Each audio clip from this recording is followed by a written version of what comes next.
বাংলাদেশে ব্যবসার নিবন্ধন নিয়েছে গুগল ও অ্যামাজন। এখন বাংলাদেশ থেকে প্রাপ্ত সব আয়ের উপর 15% ভ্যাট দেওয়ার পাশাপাশি বছর শেষে মোট টার্নওভারের রিটার্ন দেবে কোম্পানি দুটি। বাংলাদেশে ব্যবসার জন্য বিজনেস আইডেন্টিফিকেশন নাম্বার বা বিআইএন নিয়েছে বিশ্বের অন্যতম বড় দুই টেক জায়ান্ট গুগল ও অ্যামাজন।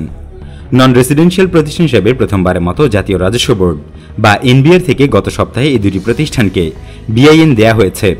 এখন বাংলাদেশ থেকে প্রাপ্ত সব আয়ের উপর 15% ভ্যাট দেওয়ার পাশাপাশি বছর শেষে মোট টার্নওভারের রিটার্ন দেবে কোম্পানি দুটি। এর ফলে ভবিষ্যতে এসব প্রতিষ্ঠানে বাংলাদেশে অফিস স্থাপনের প্রক্রিয়া এগোনোর পাশাপাশি ফেসবুক, ইউটিউবের মতো প্রতিষ্ঠানগুলোর নিবন্ধনের পথ তৈরি হলো বলে মনে করছেন এনবিআর এর কর্মকর্তারা। এর আগে এনবিআর এর চাপে এজেন্ট নিয়োগের মাধ্যমে বাংলাদেশে ব্যবসা করেছে ফেসবুক। ফেসবুকের বাংলাদেশ এজেন্ট এইচটিটি পুল এনবিআরকে ভ্যাট পরিশোধ করেছে। তবে এখনও দেশে নিবন্ধন নেই ফেসবুকের। বর্তমানে বিশ্বের 40টি দেশে গুগল ও 70টির অফিস রয়েছে। অন্যদিকে অ্যামাজনের রয়েছে বিশ্বজুড়ে 17টি অফিস। উভয় প্রতিষ্ঠানেই ভারতের স্থানীয় কর্মক্ষেত্র রয়েছে। এমনকি হায়দ্রাবাদে অ্যামাজনের সবচেয়ে বড় অফিসটি অবস্থিত। গুগল তার জনপ্রিয় সার্চ ইঞ্জিন, ইমেল পরিষেবা, ওয়েব ব্রাউজার এবং আরও বিভিন্ন অনলাইন সেবার জন্য পরিচিত।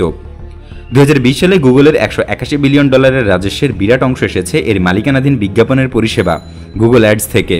Play store, Chromecast, Chromebooks, Android, Google apps এবং গুগল ক্লাউড প্ল্যাটফর্মের মতো অনলাইন মিডিয়া ও ক্লাউড কম্পিউটিং বিজনেস থেকে রাজস্বের বাকি অংশ এসেছে। অন্যদিকে বাজার মূল্যের ভিত্তিতে অ্যামাজন বিশ্বের শীর্ষস্থানীয় প্রতিষ্ঠানগুলোর একটি। 2021 সালের 5 ফেব্রুয়ারি পর্যন্ত অ্যামাজনের বাজার মূল্য ছিল $1.7 ট্রিলিয়ন। ই কমার্সের প্রসারের পাশাপাশি বড় বড় প্রতিষ্ঠানগুলো ডিজিটাল মাধ্যমে বিজ্ঞাপনে যুক্ত হওয়ায় গুগল, ফেসবুক, অ্যামাজন, ইউটিউব সহ বিদেশি ওয়েবগুলো বছরে অন্তত 3000 কোটি টাকা নিয়ে যাচ্ছে বলে মনে করছেন প্রযুক্তি সংশ্লিষ্টরা। আন্তর্জাতিক ক্রেডিট কার্ডের মাধ্যমে অর্থ পরিশোধ করছে এসব প্রতিষ্ঠান। এছাড়া হুন্ডির মাধ্যমেও অর্থ পরিশোধের অভিযোগ রয়েছে। অ্যামাজন যদি বাংলাদেশে তাদের কার্যক্রম শুরু করে তাহলে দেশীয় ই কমার্স প্রতিষ্ঠানগুলোর ব্যবসা টিকিয়ে রাখা কঠিন হয়ে যাবে, কারণ তখন তাদের বিশ্বসেরা প্রতিষ্ঠানের সাথে প্রতিযোগিতা করে টিকে থাকতে হবে। এটা অবশ্য সাধারণ গ্রাহকদের জন্য ভালোই হবে।